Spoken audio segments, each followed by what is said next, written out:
صلو علی الحبیب صلی اللہ تعالی علی محمد صلی اللہ علیہ وسلم۔ حضرت سیدنا ابی بن کعب فرماتے ہیں کہ ایک مرتبہ سرکار دو عالم نور مجسم صلی اللہ علیہ وآلہ وسلم نے مجھے زکوٰۃ وصول کرنے کے لیے بھیجا۔ میں ایک شخص کے پاس پہنچا، انہوں نے اپنا سارا مال میرے پاس جمع کیا۔ میں نے دیکھا کہ ان میں ایک سالہ اونٹنی لازم آتی تھی۔ میں نے ان سے کہا کہ اپنی زکوٰۃ میں ایک سالہ اونٹنی دے دو، کیونکہ یہی تمہارے ان اونٹوں کی زکوٰۃ ہے۔ کیونکہ جانوروں کی بھی زکوٰۃ ہوتی ہے، اتنی بکریاں ہوں گی تو اس میں سے اتنی دینی ہوگی، اونٹوں پہ ہے، گایوں بھینسوں پہ ہے۔ انہوں نے کہا کہ ایک سال کی اونٹنی کس کام آئے گی؟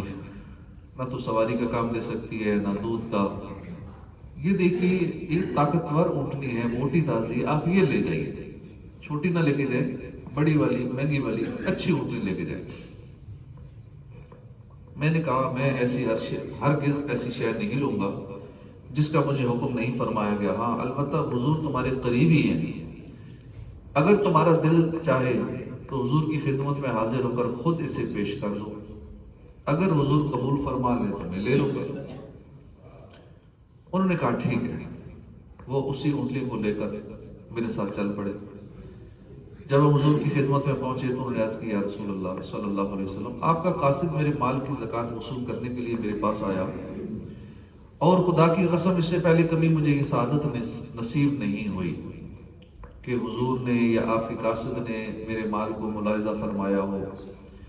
میں نے آپ کے قاصد کے سامنے سارے اونٹ پیش کر دیے۔ ان کے خیال میں مجھ پر ایک سال کی اونٹنی لازم آتی تھی۔ ایک سال کی اونٹنی کس کام آئے گی؟ نہ تو دودھ دے سکتی ہے، نہ سواری کے کام آئے گی۔ اس لیے میں چاہتا ہوں ایک جوان اونٹنی، صحت مند اونٹنی جو سواری کے کام بھی آئے، دودھ بھی دیتی ہو، آپ اسی زکوٰۃ میں قبول فرما لیجیے۔ انہوں نے تو انکار کر دیا، یا رسول اللہ وہ اونٹنی میں لایا ہوں آپ کی بارگاہ میں، آپ قبول فرما لیں۔ پیارے آقا صلی اللہ علیہ وسلم نے فرمایا تم پر لازم تو وہی ہے، ہاں اگر تم اپنی خوشی سے اس سے اچھی اونٹنی دے رہے ہو تم اس کا اجر اللہ دے گا، اور ہم اسے قبول کر لیتے ہیں۔ انہوں نے عرض کی یا رسول اللہ وہ اونٹنی یہی ہے جو میں ساتھ لے کر آیا ہوں، آپ اسے قبول فرما لیجیے۔ حضور نے اسے لینے کی اجازت دے دی اور ان کے مال میں برکت کی دعا فرمائی۔ دیکھا آپ نے کہ صحابہ کرام کے دلوں میں زکوٰۃ ادا کرنے کا کتنا جذبہ تھا کہ وہ اللہ کی راہ میں سب سے عمدہ مال پیش کرتے اور اپنے لیے باعث سعادت سمجھتے تھے۔ زکوٰۃ دینا، اچھا مال دینا، فطرے میں ہم تو کوشش کرتے ہیں نا کم سے کم کون سا ہے، 320 والا ہے، گندم والا ہے، تو چلو یہی، اور بھی اسی کو کام ہوتا تو ہم اسی پہ کرتے اکتفا۔ لیکن صحابہ کرام کوشش کرتے تھے کہ سب سے اچھے والا، اجوا کھجور کا فطرہ سب سے بہتر ہے وہ دیتے۔ یہ جتنا حسب توفیق کسی کو ہے، کشمش کے حساب سے، جو کے حساب سے۔ بعض کا تو ہمارے ہاں آمدنی اچھی ہوتی ہے کسی کی، وہ بھی یہی کوشش کرتا ہے، کہیں سے فطرہ لینے ہم گئے، حالانکہ اچھا خاصا دے سکتے ہیں، کہتے ہیں 320 کا حساب کریں، یار اتنا اللہ نے دیا ہے 320 کا کیوں؟ اس سے ہم نے 10-10.5 ہزار کے حساب سے لیا بھی کیا کے لیے؟ ان کو پتہ ہے کہ ٹھیک ٹھاک دولت اگلے کے پاس مال ہے، پھر 320 کے حساب سے بنتا 10.5 ہزار کے حساب سے دینا چاہیے۔ افضل یہی ہے، یعنی ضروری نہیں، افضل ہے اگر جسے اللہ نے دیا ہے تو وہ 10.5 ہزار فی بندہ کے حساب سے فطرہ دے، اور ایک سے پھر محلے سے ایک بندے سے لیا بھی ہم نے 10.5 ہزار کے حساب سے، ابھی 2-4 ہزار نے کم ہی دیا، نعرہ لگایا تھا کہ 2 دن بعد مل جائے گا، بہرحال دے دیا انہوں نے۔ لیکن زیادہ تر یہی کوشش کرتے ہیں تو 320 کا ذرا حساب لگائیں، 320 سے ضرب دیں۔ تو ہمیں کوشش کرنی چاہیے کہ اگر اللہ نے دیا ہے تو ہم اچھے سے اچھا مال اللہ کی راہ میں دیں اور خوش دلی کے ساتھ دیں، پریشان ہو کے دیتے ہیں کہ فطرہ جا رہا ہے، زکوٰۃ جیب سے جا رہی ہے تو اداسی سی چھا جاتی ہے۔ قرآن مجید فرقان حمید میں 10ویں پارے میں سورۃ توبہ آیت نمبر 34 میں زکوٰۃ ادا نہ کرنے والوں کے بارے میں سخت وعید آئی ہے۔ فرمایا والذین یکنزون الذھب والفضة ولا ينفقونها في سبيل الله فبشرهم بعذاب علیم، اور وہ کہ جوڑ کر رکھتے ہیں سونا اور چاندی اور اسے اللہ کی راہ میں خرچ نہیں کرتے، انہیں خوشخبری سناؤ دردناک عذاب کی۔ زکوٰۃ نہ دینے والوں کے بارے میں فرمان مصطفیٰ صلی اللہ علیہ وسلم، دوزخ میں سب سے پہلے 3 شخص جائیں گے، ان میں ایک وہ مالدار بھی ہے جو اپنے مال میں اللہ کا حق ادا نہیں کرتا۔ جو شخص سونے چاندی کا مالک ہو اور اس کا حق ادا نہ کرے، یعنی زکوٰۃ نہ دے، تو قیامت کے دن اس کے لیے آگ کی سلیں بچھائی جائیں گی جنہیں جہنم کی آگ میں تپایا جائے گا، اور ان سے اس کی کروٹ، پیشانی، پیٹھ داغی جائے گی۔ جب بھی وہ ٹھنڈی ہونے پر آئے گی دوبارہ گرم کی جائے گی، دوبارہ ویسے ہی کر دی جائیں گی، اور یہ معاملہ مسلسل جاری رہے گا اس دن میں جس کی مقدار 50,000 سال ہے، یہاں تک کہ بندوں کے درمیان فیصلہ ہو جائے۔ اب وہ اپنی راہ دیکھے گا، خواہ جنت کی طرف جائے یا جہنم کی طرف۔ ڈر لگ رہا ہے آہ جہنم کی آگ سے، بخشش کا مجھ کو مژدہ سنا دیجئے حضور۔ بے شک اللہ رب العالمین حکیم ہے، حکمت والا ہے، اور حکیم کا کوئی کام حکمت سے خالی نہیں ہوتا۔ اس نے اپنے بندوں کے لیے جتنی بھی احکام نازل فرمائے وہ سب حکمتوں سے بھرپور ہے، اگرچہ ہماری ناقص عقل میں ان حکمتوں تک رسائی نہیں، یہ الگ بات ہے۔ اب زکوٰۃ جب اللہ نے حکم فرمایا تو اس میں حکمتیں ہیں، ہمارا فائدہ ہے، اس لیے اللہ نے حکم فرمایا۔ زکوٰۃ بھی ایسا فریضہ ہے کہ جس میں اللہ نے بے شمار حکمتیں رکھی ہیں۔ اب چند ایک حکمتیں مثال کے طور پہ، سخاوت انسان کا کمال ہے، بخل عیب ہے۔ اسلام نے زکوٰۃ کی ادائیگی جیسا پیارا عمل مسلمانوں کو عطا فرمایا تاکہ انسان میں سخاوت جیسا کمال پیدا ہو، اور بخل جیسا بدترین عیب جو ہے، بخیل سے، کنجوس سے ہر بندہ دور ہوتا ہے، کوئی دوستی کرنا پسند نہیں کرتا، گھر والے بھی اسے تنگ ہوتے ہیں بخیل سے۔ سخی بندے سے ہر ایک محبت کرتا ہے، اس کے دوست زیادہ ہو جاتے ہیں، سخی بندے سے محبت کرنے والے زیادہ ہوتے رہتے ہیں۔ جیسے ایک ملک کی نظام ہوتا ہے کہ ہماری کمائی میں حکومت کا بھی حصہ ہوتا ہے جسے وہ ٹیکس کے طور پہ وصول کرتی ہے، اور پھر وہی ٹیکس ہمارے مفاد میں ملکی انتظام پر خرچ ہوتا ہے۔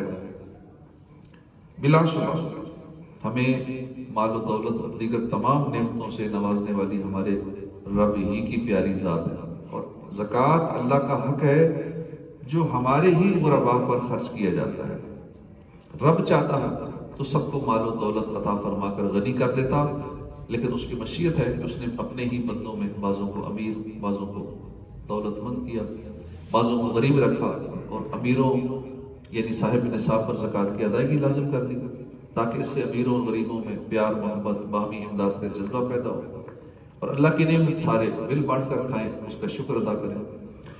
شریعت نے زکوٰۃ فرض کر کے کوئی انہونی چیز فرض نہیں کی، بلکہ اگر ہم اپنے اطراف میں غور کریں تو زکوٰۃ کی حقیقت ہر جگہ موجود ہے۔ جیسا کہ پھلوں کا غدہ انسان کے لیے ہے، مگر اس کا چھلکا یہ جانوروں کا حق ہے۔ گندم میں بیج ہمارا حصہ ہے، اس کا بھوسا جانوروں کا حصہ ہے، بھوسا کوئی نہیں کھاتا۔ گندم میں بھی آٹا ہمارا ہے، بھوسی جانوروں کی ہے۔ ہمارے جسم میں بال اور ناخن وغیرہ کا حد شرعی سے بڑھنے کی صورت میں علیحدہ کرنا ضروری ہے، یہ سب جسم کی زکوٰۃ ہے، یعنی یہ اضافی چیز میل ہے۔ بیماری تندرستی کی زکوٰۃ، مصیبت راحت کی زکوٰۃ، نماز دنیاوی کاروبار کی گویا زکوٰۃ ہے۔ اگر ہر وہ شخص جس پر زکوٰۃ فرض ہے زکوٰۃ کی ادائیگی کا التزام کرے، یعنی اپنے اوپر لازم کر لے، تو مسلمان کبھی دوسروں کے محتاج نہ ہوں گے۔ مسلمانوں کی ضرورتیں مسلمانوں سے ہی پوری ہو جائیں گی، کسی کو بھیک مانگنے کی ضرورت نہیں پڑے گی کہ کبھی IMF سے مانگو تو کبھی اس ملک سے قرضے مانگو، ادھر سے مانگو، آپ آپس میں ہی سارے کر لیں، ایک دوسرے کی ہیلپ کر دیں، زکوٰۃ پوری دے دیں، پاکستان میں کوئی غریب ہی نہیں رہے گا، سارا معاملہ سیٹ ہو جائے گا، پورا ملک کی معیشت سیٹ ہو جائے گی۔ لیکن کسی کے پاس دولت اتنی زیادہ کہ وہ ایک کافی 1200 کی لینے کے لیے لائنیں لگی ہوئی ہیں، اور ایک ایک دن میں 60 کروڑ کی سیل ہو رہی ہے، اور اسی ملک میں 10 کلو آٹا لینے کے لیے 1 کلومیٹر کی لائنیں لگی ہوئی ہیں۔ اب یوں کسی کے پاس اتنا زیادہ ہے کہ وہ 1200 کی کافی پینے کے لیے لائن میں لگا ہوا ہے، دن میں 60 کروڑ کی سیل ہو رہی ہے، اور دوسری طرف جگہ جگہ لائنیں لگی ہوئی غریبوں کی آٹا لینے کے لیے، اور وہ بھی آٹا نہ جانے کیسا دے رہے ہیں۔ ویڈیوز مختلف آ رہی ہیں کہ اس آٹے میں کوئی گڑبڑی ہے، کھا کے بیماری ہوں گے ایسے آٹے ہیں، اس آٹے کے لیے عوام رول رہی ہے، مارے کھا رہی ہے، کچھ مر رہے ہیں رش میں، عجیب و غریب صورتحال ہوئی ہے۔ اگر ہر وہ شخص اس پر زکوٰۃ ہے اپنے اوپر لازم کر لے کہ میں نے دینی ہی دینی ہے، تو یہ انشاءاللہ کوئی غریب نہ رہے گا، کسی کو بھیک مانگنے کی ضرورت ہی نہیں پڑے گی۔ بہرحال دولت کی تجوریوں میں بند، یعنی بینک میں جمع کرنے کی بجائے زکوٰۃ صدقات کی صورت میں راہ خدا میں خرچ کریں، ورنہ یقین کیجیے کہ زکوٰۃ ادا نہ کرنا آخرت کے دردناک عذاب اور دنیا میں معاشی بدحالی کا سبب بن سکتا ہے۔ زکوٰۃ ادا نہ کرنے کے بے شمار نقصانات ہیں، ان میں سے چند ایک یہ ہیں کہ خشکی اور تری میں جو مال ضائع ہوتا ہے وہ زکوٰۃ ادا نہ کرنے کی وجہ سے، زکوٰۃ کا مال جس میں ملا ہوگا اسے تباہ و برباد کر دے گا۔ مفتی امجد علی اعظمی اس حدیث کی وضاحت کرتے ہوئے لکھتے ہیں کہ بعض ائمہ نے اس حدیث کے یہ معنی بیان کیے کہ زکوٰۃ واجب ہوئی اور ادا نہ کی اور اپنے مال میں ملائے رہا تو یہ حرام اس حلال کو ہلاک کر دے گا۔ اور امام احمد رحمۃ اللہ علیہ نے فرمایا کہ معنی یہ ہے کہ مالدار شخص مال زکوٰۃ لے تو یہ مال زکوٰۃ اس کے مال کو ہلاک کر دے گا، کہ زکوٰۃ تو فقیروں کے لیے، اور دونوں معنی ٹھیک ہے۔ کئی ایسے ہوتے ہیں کہ خود صاحب نصاب ہوتے ہیں لیکن وہ زکوٰۃ لے رہے ہوتے ہیں، وہ غریبوں والا آٹا بھی لے رہے ہیں لائن میں لگ کے، غریب غریب سارے لے رہے ہیں، اور زکوٰۃ بھی لینے والوں کی لسٹ میں ایسے لوگ شامل ہو جاتے ہیں جو خود کو مینٹلی طور پہ غریب سمجھ رہے ہوتے ہیں کہ واقعی میں بھی حقداری ہوں، ہو سکتا ہے اس پہ زکوٰۃ خود بنتی ہو، اس کے گھر میں اتنا سونا یا سارا مال چل جمع کیا جائے تو ہو سکتا ہے وہ صاحب نصاب بن جاتا ہو، لیکن وہ بھی مال لے رہے ہیں۔ تو جب ایسا بندہ زکوٰۃ لے گا جس پہ زکوٰۃ نہیں ہے تو اس کے پاس جو ہے وہ بھی ختم ہو جائے گا، یہ مال کو ہلاک کر دیتی ہے۔ زکوٰۃ ادا نہ کرنے والی قوم کو اجتماعی نقصان کا سامنا کرنا پڑے گا۔ جو قوم زکوٰۃ نہ دے گی اللہ اسے قحط میں مبتلا فرمائے گا۔ جب لوگ زکوٰۃ کی ادائیگی چھوڑ دیتے ہیں تو اللہ پاک بارش کو روک دیتا ہے، اگر زمین پر چوپائے موجود نہ ہوتے تو آسمان سے پانی کا ایک قطرہ بھی نہ گرتا۔ زکوٰۃ نہ دینے والے کے لیے بروز قیامت یہی مال وبال جان بن جائے گا۔ حدیث پاک میں جس کو اللہ نے مال دیا اور وہ اس کی زکوٰۃ ادا نہ کرے تو قیامت کے دن وہ مال گنجے سانپ کی صورت میں کر دیا جائے گا، جس کے سر پر 2 سیاہ نشان ہوں گے، وہ سانپ اس کے گلے میں توق بنا کر ڈال دیا جائے گا، پھر اس کی باتیں پھاڑے گا، پکڑے گا، کہے گا میں تیرا مال ہوں، میں تیرا خزانہ ہوں۔ زکوٰۃ نہ دینے والے کے حساب میں سختی کی جائے گی۔ فقیر ہرگز ننگے بھوکے ہونے کی تکلیف نہ اٹھائیں گے مگر اغنیاء کے ہاتھوں۔ سن لو، ایسے مالداروں سے اللہ سخت حساب لے گا اور انہیں دردناک عذاب دے گا جو زکوٰۃ نہیں دیتے۔ یاد رکھیے زکوٰۃ ادا کرنے کے جہاں فائدے ہیں، ثواب ہیں، مال بڑھنے کی بشارتیں ہیں، تو وہاں نہ دینے کے عذابات بھی ہیں۔ اعلیٰ حضرت قرآن و حدیث کی روشنی میں عذابات کا نقشہ کھینچتے ہوئے فرماتے ہیں کہ خلاصہ یہ ہے کہ جس سونے چاندی کی زکوٰۃ نہ دی جائے روز قیامت جہنم کی آگ میں اس کو تپا کر اس کی پیشانیوں میں کروٹیں پیٹھیں داغی جائیں گی، ان کے سر پستان پر جہنم کا گرم پتھر رکھیں گے کہ چھاتی توڑ کر شانے سے نکل جائے گا، شانے کی ہڈی پر رکھیں گے ہڈیاں توڑ کر سینے سے نکل جائے گا، پیٹھ توڑ کر کروڑ سے نکلے گا، گدی توڑ کر پیشانی سے ابھرے گا۔ جس مال کی زکوٰۃ نہ دی جائے گی روز قیامت پرانا خبیث خونخوار اژدہا بن کر اس کے پیچھے دوڑے گا، یہ ہاتھ سے روکے گا تو اس کا ہاتھ چبا لے گا، پھر گلے میں توق بن کر پڑے گا، اس کا منہ اپنے منہ میں لے کر چبائے گا کہ میں تیرا مال ہوں، میں تیرا خزانہ ہوں، پھر اس کا سارا بدن چبا ڈالے گا۔ اللہ پاک ہمیں عذاب سے بچائے۔ میرے آقا اعلیٰ حضرت زکوٰۃ نہ دینے والے کو قیامت کے عذاب سے ڈرا کر سمجھاتے ہوئے فرماتے ہیں، اے عزیز، کیا خدا رسول کے فرمان کو یوں ہی ہنسی ٹھٹا سمجھتا ہے یا قیامت کے ایک دن یعنی 50,000 سال کی مدت میں یہ جان کا مصیبتیں جھیلنی سہل جانتا ہے؟ ذرا یہیں کی آگ میں 1 روپیہ یعنی 1 سکہ اسی دنیا کی آگ میں گرم کر کے اپنے بدن پر رکھ کر دیکھ لے، پھر کہاں یہ ہلکی سی آگ، کہاں وہ قہر کی آگ، کہاں یہ 1 روپیہ اور کہاں وہ ساری عمر کی دولت، کہاں یہ منٹ بھر کی دیر، کہاں وہ 1000 دن کی مسافت، 1000 دن کی آفت، 50,000 سال کا ایک دن ہوگا، کہاں یہ ہلکا سا چہرہ یعنی معمولی سطح، کہاں وہ ہڈیاں توڑ کر پار ہونے والا غضب۔ اللہ مسلمان کو ہدایت بخشے، اللہ پاک ہمیں خوش دلی کے ساتھ زکوٰۃ ادا کرنے کی توفیق عطا فرمائے۔ اور جو بھی اللہ کی راہ میں خرچ کریں، زکوٰۃ دیں، فطرہ دیں، مساجد میں تعاون کریں، خوش ہو کر کریں، پریشان ہو کر نہ کریں، کم ہو جائے گا، تھوڑا ہو جائے گا، خوش دلی سے کریں، اللہ پاک رزق میں اضافہ کر دے گا۔ الحمدللہ۔